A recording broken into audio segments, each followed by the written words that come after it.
Commençons par un court résumé de cet art qui est l'alchimie. Il y a bien longtemps, les alchimistes ont compris à travers leur travail de la matière que ce qui est en haut est comme ce qui est en bas, et que le macrocosme est à l'image du microcosme. Autrement dit, ce qui se passe à l'extérieur de nous est le reflet de ce qui se passe à l'intérieur. En observant la nature et leur environnement, ils ont compris qu'on pourrait mieux comprendre ce qui se passe en nous. Ils ont également observé que toute matière cherche à évoluer vers la perfection. Ainsi, l'or représenterait le stade le plus abouti de l'évolution d'un métal. Pour résumer, tout est en perpétuelle évolution, poussé vers la perfection, et cela vaut pour toute matière, végétale, minérale, animale, ainsi que pour les êtres supérieurs. Les alchimistes ont aussi découvert que chaque matière est composée de 4 éléments physiques. La terre, l'eau, l'air et le feu. Ce qui différencie une espèce d'arbre d'une autre, c'est simplement la proportion de ces 4 éléments qui lui confèrent des qualités physiques propres. Mais ce n'est pas tout, car il existe 3 autres aspects qui différencient les matières entre elles. Ce sont les qualités chimiques, autrement dit, le soufre philosophique, le sel et le mercure philosophique. Ces 3 principes, appelés aussi les 3 esprits, peuvent interagir avec d'autres matières. Il faut comprendre que ce sont ces 3 esprits et non les corps eux-mêmes qui ont une action réelle.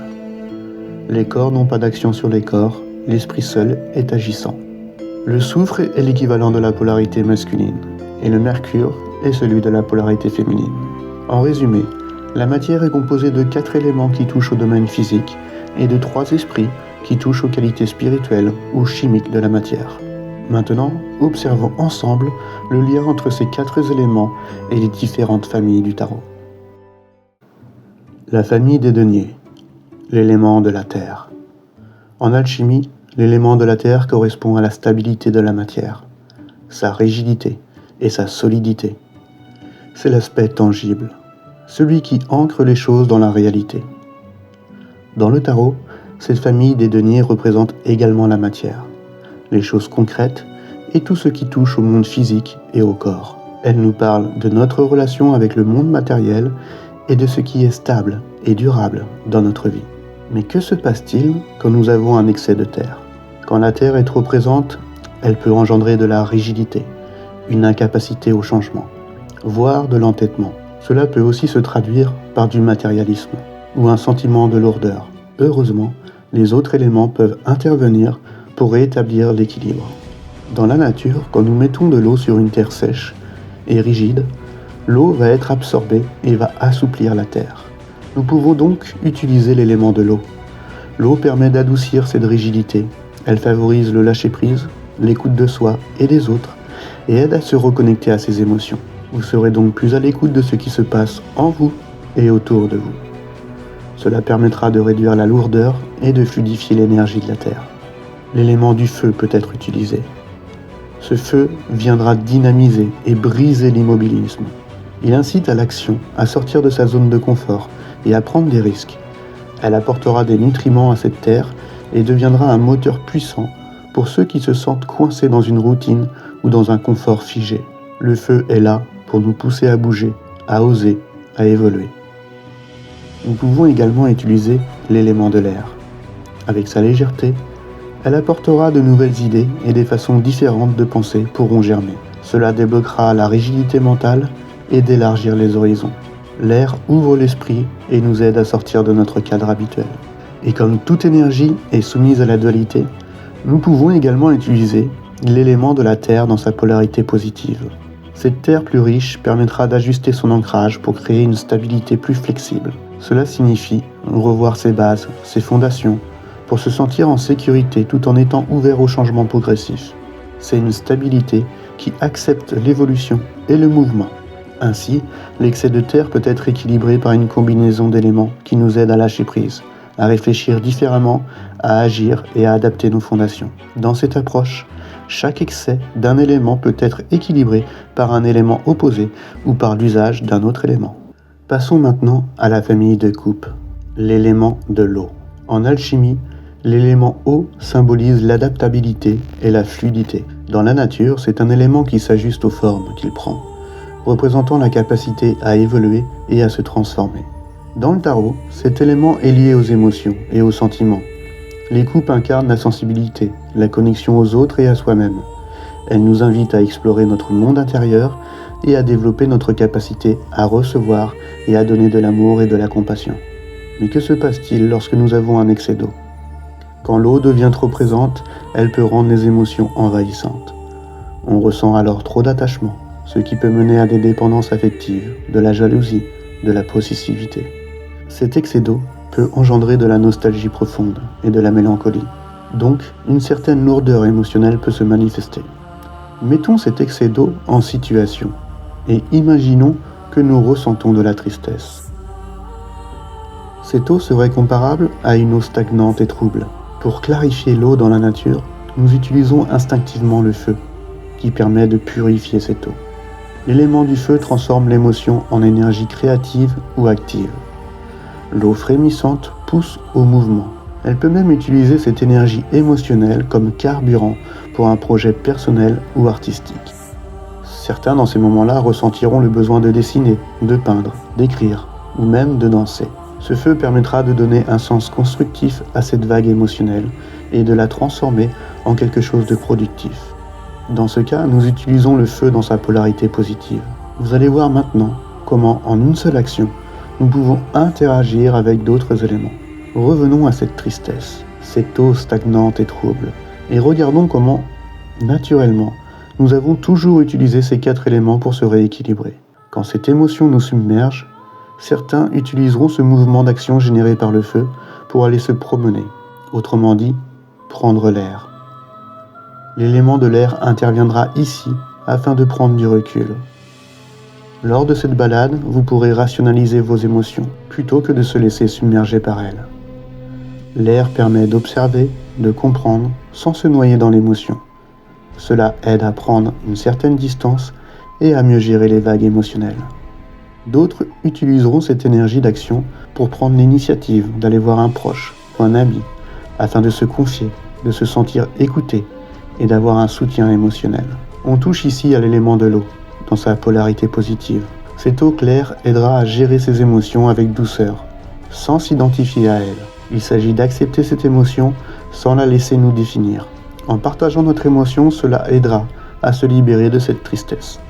On peut utiliser cette eau claire en pratiquant aussi des exercices de relaxation, comme la respiration ou la méditation. Tout cela permettra de canaliser cette eau et de ramener de la sérénité. D'autres encore pourraient utiliser cette énergie active pour aller faire du shopping ou encore s'acheter à manger. Ici, nous toucherons à l'élément de la terre, en nous autorisant au plaisir matériel. Cette terre en petite quantité comblera ce creux engendré par cette eau. Mais un trop-plein de terre n'aura que pour but de combler ce vide en nous. Cette eau ne sera donc pas purifiée, ni traitée. Cela nous permettra uniquement de mieux supporter la douleur engendrée par cette émotion. Voilà comment on peut équilibrer l'élément eau, en canalisant, en prenant du recul, ou même en transformant l'émotion en action créative. Passons à la famille d'épées. L'élément de l'air. En alchimie, l'élément air évoque la flexibilité et la dilatabilité de la matière. Il symbolise l'expansion, la circulation de l'énergie et des idées. Dans le tarot, l'air est associé à l'intellect, à la pensée et à la communication. Il représente la logique, les idées, les décisions rationnelles et tout ce qui touche à la réflexion. Les épées nous invitent à clarifier nos pensées et à utiliser notre esprit pour résoudre les conflits et comprendre les vérités. Mais que se passe-t-il quand l'air est en excès ? Quand il y a trop d'air, cela peut créer de l'anxiété, des pensées trop dispersées et envahissantes, ou encore une tendance à vivre dans ses rêves, ce qui peut même provoquer de l'irrationalité et une instabilité mentale. Alors comment réagir ? Nous pouvons utiliser un air de polarité opposée. Cela consiste à appliquer un air plus calme et apaisant, comme prendre des respirations profondes et lentes ou se concentrer sur des pensées positives. Cela aidera à recentrer l'esprit et à tempérer les pensées dispersées. L'élément du feu peut être utile. Le feu se nourrit de l'air et va transformer ses idées en actions concrètes. C'est une manière de canaliser cette énergie mentale en une volonté active. en agissant plutôt qu'en pensant trop. L'idée ici, c'est de passer à l'action, de pratiquer une activité physique ou encore de concrétiser vos pensées. La Terre, quant à elle, va stabiliser en ramenant les pensées au concret, comme faire des activités physiques et prendre soin de son corps. Cela permettra d'apaiser l'esprit en réancrant l'énergie dans le tangible et dans le présent. Finissons maintenant cette série avec la famille de bâtons, l'élément du feu. En alchimie, l'élément feu évoque l'inflammabilité, l'énergie et la transformation. C'est un élément qui est en constante évolution et qui porte en lui l'énergie du changement. Dans le tarot, la famille de bâtons est associée à l'énergie, à la vitalité, à la créativité, à la passion et à l'action. Le feu symbolise le mouvement, l'initiative et la force intérieure. Il nous pousse à l'action, à créer et à faire avancer nos projets. Mais que se passe-t-il quand nous avons un excès de feu ? Quand le feu est trop présent, cela peut engendrer de l'agitation, de l'impatience, une intensité trop débordante, de l'impulsivité et parfois même provoquer la colère. Tiens, et si nous analysions ensemble cette colère ? Elle naît d'une émotion négative amplifiée par un feu intérieur. Dans la nature, quand on chauffe de l'eau, elle se met à bouillir. Et de la même façon, nous ressentons une montée de notre température corporelle. L'eau qui bout produit de la vapeur, qui peut nous monter à la tête. Tous ces nuages de vapeur sous pression n'ont d'autre choix que de se transformer, soit en une pluie apaisante, soit en un véritable orage. En d'autres termes, nous pleurons pour nous libérer de cette pression ou nous explosons dans un élan de colère. Pour rééquilibrer un excès de feu, la meilleure solution, c'est de le dépenser. Mais le dépenser de manière constructive, c'est-à-dire de canaliser cette énergie débordante dans des activités physiques, des projets créatifs ou simplement d'écouter ses désirs. Que ce soit en faisant du sport, en s'adonnant à une activité artistique ou en lançant un nouveau projet, cela permet de libérer cette intensité de manière positive et productive. Nous pouvons également utiliser l'eau pour tempérer ce feu. L'eau, comme dans la nature, peut venir calmer ce feu. Elle permet de tempérer cette énergie et de la canaliser vers des pratiques apaisantes, comme la relaxation, des soins du corps, ou encore de la méditation peuvent aider à apaiser cette agitation intérieure. On peut aussi ajouter un léger souffle d'air frais pour renforcer cet effet apaisant. En suivant donc cette philosophie, chaque excès devient une véritable opportunité pour réaligner nos énergies internes, simplement en sélectionnant l'élément approprié et en associant à cela un équilibre entre nos polarités masculines et féminines.